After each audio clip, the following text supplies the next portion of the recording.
প্রথম বন্ধুরা, আজকে আমি ফাইনালি পৌঁছে গিয়েছি গিটার অ্যাসোসিয়েশনের পক্ষ থেকে যিনি প্রার্থী হয়েছেন, যাকে সমর্থন করে ইতিমধ্যেই যিনি কাগজপত্র জমা করেছেন, নমিনেশন জমা করেছেন। এক কথায় আমাদের কিছু প্রশ্ন রয়েছে গিটার গিটার নিয়ে প্রশ্ন। আমরা দেখেছি বিগত দিনে আপনারা বহু জায়গায় আন্দোলন করেছেন, যেখানে আন্দোলনের মুখ হিসাবে ছিলেন বংশীবদন কিংবা অনন্ত মহারাজ। তারা এখন আপনাদের সমর্থন করছেন না।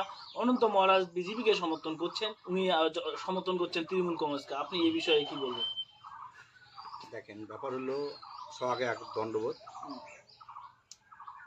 বংশীবদন বর্মন, তোমার কথা হল বংশীবদন বর্মন আমাকে সাপোর্ট করে ধরেন, হ্যাঁ, বংশীবদন বা বর্মন অনন্ত তৃণমূল কংগ্রেসকে সমর্থন করছেন। বা অনন্ত মহারাজ আমাকে সমর্থন করে ধরেন, এটা তোমার ঠিক খবর। হ্যাঁ, এবার কথা হল বংশীবদন বর্মন জিসিপি এর একজন নেতৃত্ব, বা আমরা ওই সংগঠনটা একটা দিন মারিয়া হিসেবে ছিল, যা আমরা সাধারণ সম্পাদক হই বা এলাও আছে। অনন্ত মহারাজ জাতপান আমরাও জিসিপি এর একজন নেতৃত্ব। উনি তো বিজেপি পক্ষ থেকে এখন হ্যাঁ সাংসদ হয়ে আমরা উচ্চকক্ষে গেছে। হ্যাঁ, এবার আমরা পরিষ্কার করি কোক আমরা অ্যাকচুয়ালি জিসিপিএ না বিজেপি। বংশীবদন বর্মনক আমরা জিসিপিএতে আছে না তৃণমূল, এটা পরিষ্কার হলে বোঝা যাবে। এবার মোট যেটা ধারণা মুই প্রার্থী হিসেবে কইম, বংশীবদন বর্মন বাবু বা বংশীবদন বর্মন আমরা জিসিপিএতে আছে, আমরাও জিসিপিএতে আছি, অনন্ত রায়ও জিসিপিএতে আছে। সেই হিসেবে মুই ধরে নিম জিসিপির কোনো ভাগ নেই। না, সেখানে তো অনন্ত মহারাজ কিংবা বলুন বংশীবদন আপনাকে সমর্থন করছে না। খুলেআম সাংবাদিকদের সামনে তিনি সেদিন নমিনেশন জমা দিলেন, জগদীশ বর্মা বসুনিয়ার সঙ্গে তার নমিনেশন জমা দিলেন এবং সমর্থন তাকেই করলেন। সে কি করে এবং তিনি দাবি করেছেন রাজবংশীদের জন্য তৃণমূল কংগ্রেস অনেক কিছু করেছে, ভাষা একাডেমি খুলে দিয়েছে, আপনাদের স্কুলের অনেকগুলো পারমিশন দিয়েছে, সেখানে অনেকগুলো টিচার তারা দিয়েছে, যেখানে বেকারত্ব কমেছে। সেই বিষয়ে আপনি কি বলবেন? হ্যাঁ, দেখো, বংশীবদন বর্মন একটা চেয়ারত বসিয়েছে, সেই চেয়ারটা কার দেওয়া? তৃণমূল কংগ্রেসের দেওয়া একটা চেয়ারত বসিয়েছে। উনি খালি একটা চেয়ারত না হয়, রাজবংশী ভাষা একাডেমির চেয়ারটা উনাকে দেওয়া আছে। মোট তৃণমূলের একটা প্রশ্ন থাকবে যে তৃণমূলের নাকি এক চেয়ার 1%, কিন্তু সেটা বংশীবদন বর্মন একটা তৃণমূলের সেটা মনে করো রাজবংশী জনজাতি দুইটা চেয়ার বসিয়েছে, রাজবংশী ভাষা একাডেমির চেয়ারম্যান এবং রাজবংশী ডেভেলপমেন্ট অ্যান্ড কালচারাল বোর্ডের চেয়ারম্যান। একটা ব্যক্তি দুইটা চেয়ার বসেছে, এটি কি রহস্য আছে মুই এটা জানবার চাং। আর বংশীবদন বর্মন জিসিপিএ করে, জিসিপিএ করিয়া উমেক যদি তোমরা প্রশ্ন করেন যে তোমার জিসিপিএ তো দল করেন, জিসিপিএ দল উমার আছে না নেই সেটা আবার জিজ্ঞেস করবেন। যদি আছে তাহলে জিসিপিএ দলেই সমর্থন করছেন এখন তৃণমূল কংগ্রেস। এবার জিসিপিএ উমের জিসিপিএ কথা যে আমরা তৃণমূল সমর্থন করছি, এটি একটা কোনো ব্যাপার আছে। কি ব্যাপার আছে? কি ব্যাপার আছে সেটা উমেক জিজ্ঞেস করবে। আপনি কি জানেন না সেই বিষয়ে? আমি ওই ব্যাপারে কিছু কইম না। আপনি এখানে দাবি করলেন, আপনি বললেন বলবেন না, তাহলে কি হবে? কি দাবি করেন? যে আপনি তো একটু আগেই বললেন যে এখানে কিছু ব্যাপার আছে, তাহলে ব্যাপারটা কি সাধারণ মানুষ জানতে চায়? উমরে জিসিপি হাগো উমরে আগত কোক উমরে কি কভার চাই? উমরে জিসিপি এর নেতৃত্ব হিসেবে উমরে আগত কোক কি কভার চাই? উমরে জিসিপি এর নেতৃত্ব কি না, বা জিসিপি উমর সংগঠন আছে না নাই? যদি থাকে তাহলে উমর প্রার্থী বে নাই কে? এবারে যারা আপনাদের সাধারণ ভোটার রয়েছে অর্থাৎ সমর্থক রয়েছে, বংশী গেটারকে সমর্থন করে, তারা এখন কি করবেন? একজন বিজেপিকে সমর্থন করছেন, একজন তৃণমূল কংগ্রেসকে সমর্থন করছেন, আপনি বলছেন আমি গিটার থেকে আমি দাঁড়াইছি। তারা সাধারণ মানুষ কি করবে? আপনি তাদেরকে কি বার্তা দিবেন এই বিষয়ে? আমি যতটুকু জানি বা মুই যতটা জানো উমরা দনজনে এমক সমর্থন করবে। আমি যতটুকু জানি বা মুই যতটা জানো উমরা দনজনে এমক সমর্থন করবে। আপনি এখানে একটা এক্সক্লুসিভ বার্তা এখানে দিলেন। এখানে যে দাবি করলেন প্রার্থী, যে ওনারা যে দুজন রয়েছেন বংশীবদন অনন্ত মহারাজ, দুজনেই কিন্তু এনাকে সমর্থন করবেন, এই কথাটাই ইনি দাবি করলেন। অবশ্যই। এবারে যেটা আমাদের প্রশ্ন, সাধারণ মানুষকে আপনারা কি বার্তা দিবেন? সাধারণ মানুষ কি করবে? সাধারণ মানুষও এইটাই জানে, জিসিপিএ সাধারণ মানুষ যারা জিসিপিএ করে অর্থাৎ গ্রেটার কুচবিহার যারা করে, তারা সবাই আশাবাদী। গ্রেটার কুচবিহারের প্রার্থী আমরা জয় জয়কার করব।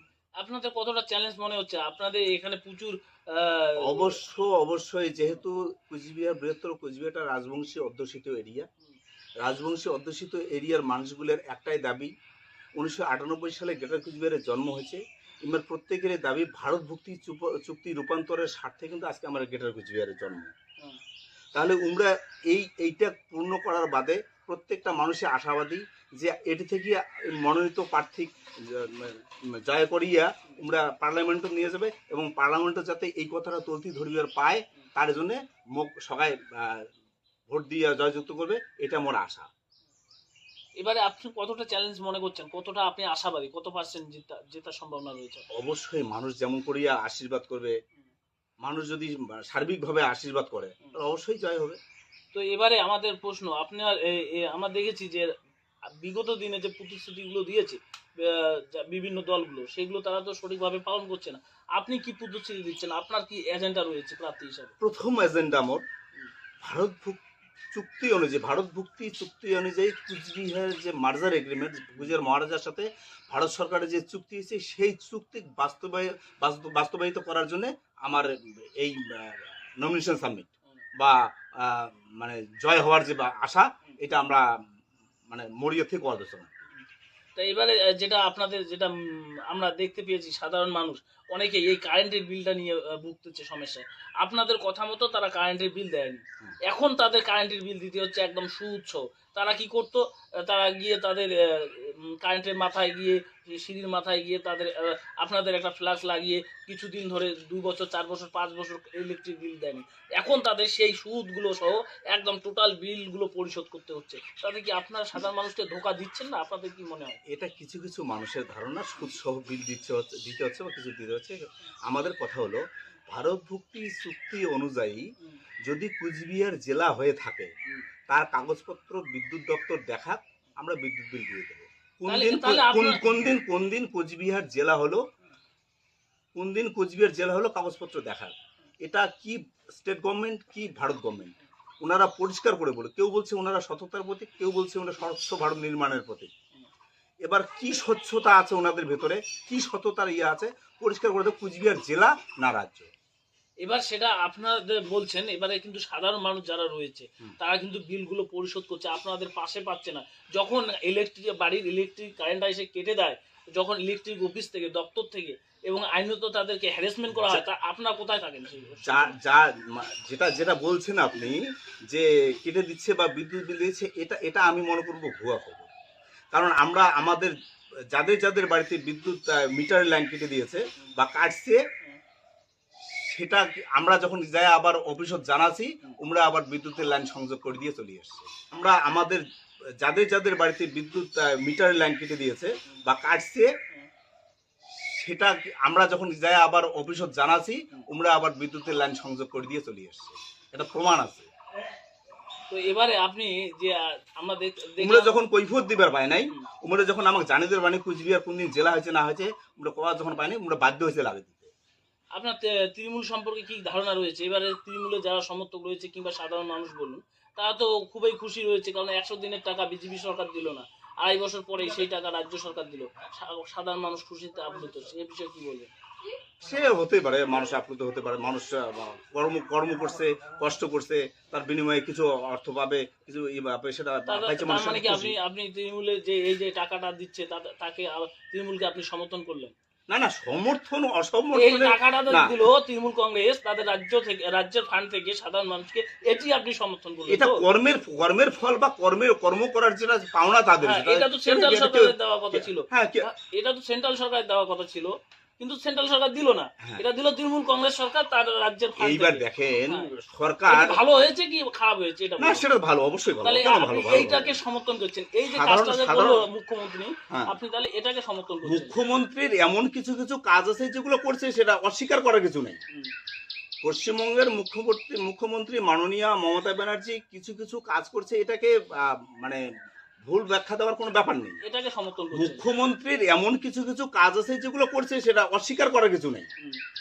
পশ্চিমবঙ্গের মুখ্যমন্ত্রী মাননীয়া মমতা ব্যানার্জি কিছু কাজ করছে, এটাকে মানে ভুল ব্যাখ্যা দেওয়ার কোনো ব্যাপার নেই। উনি যেটা করেছে সেটাকে মানতে হবে। আমার কথা হলো যেটা সত্যি সেটা সত্যি, উনি কিছু কাজ করেছে সেটা, কিন্তু সেটা নিয়ে যে আমরা খুব একবারে আপ্লুত তা নই, খুব খুশি তা নই, কারণ এখানে অনেক কিছু ব্যাপার আছে। আমরা ওনার কাছে তো জানি যে দিদি আপনি পরিষ্কার করে বলেন, উনি বিগত কতদিন এই মাস হয়তো 2-3 আগে বিধানসভায় দাঁড়িয়ে বলেছিলেন কুচবিহার মহারাজার সঙ্গে একটা ভারত সরকার একটা চুক্তি হয়েছিল 50 সালে, সেটা যেটা উনি বলেছিলেন। আমরা যে ভারতীয় হই বা চুক্তি অনুযায়ী যে আমরা ভারতীয় হই, সেটা 1950 সালের কথা উনি বলেছিলেন। আপনি দেখবেন, ওটা ফলো করবেন, উনি বলছি কিন্তু এই কথা। তার মানে আপনি এটা নিজে মুখেই স্বীকার করলেন, আমি কিন্তু বলিনি। মুখ্যমন্ত্রী কিছু কিছু কাজ রয়েছে, ভালো রয়েছে। হ্যাঁ, কিছু কিছু কাজ করছে, হ্যাঁ, অস্বীকার করার কিছু নেই। হ্যাঁ, কিছু কিছু কাজ করছে, হ্যাঁ, অস্বীকার করার কিছু নেই। মানে একটা মানুষের ভালো মন্দ দুটো ভালোকে থাকে। ভালো আমাকে বলতে হবে, হ্যাঁ, ভালোটা ভালো, ভালোকে বলতে তো হবে। এবারে আমার প্রশ্ন থাকছে আপনাকে লাস্ট প্রশ্ন। আমরা দেখেছি আপনার যারা আপনার যে বংশীবদন সরি ইসে মহারাজ রয়েছেন, সেই মহারাজ গিয়ে একদিনও, ঠিক আছে, পার্লামেন্টে এই রাজ্য নিয়ে আপনাদের যে দাবি ছিল কুচবিহার রাজ্য হবে, সেটি নিয়ে মুখ খোলেননি। এবং তিনি হিন্দি ভাষায় কথা বলেছেন, যেটা একজন রাজবংশী হিসাবে রাজবংশী ভাষায় কথা বলা দরকার ছিল। সে বিষয়ে আপনি কি বলবেন? আমাদের লাস্ট প্রশ্ন। হ্যাঁ, দরকার ছিল, রাজবংশী ভাষায় কথা বলার দরকার ছিল। উনি প্র্যাকটিস করছে, ওটা ওর ব্যক্তিগত ব্যাপার।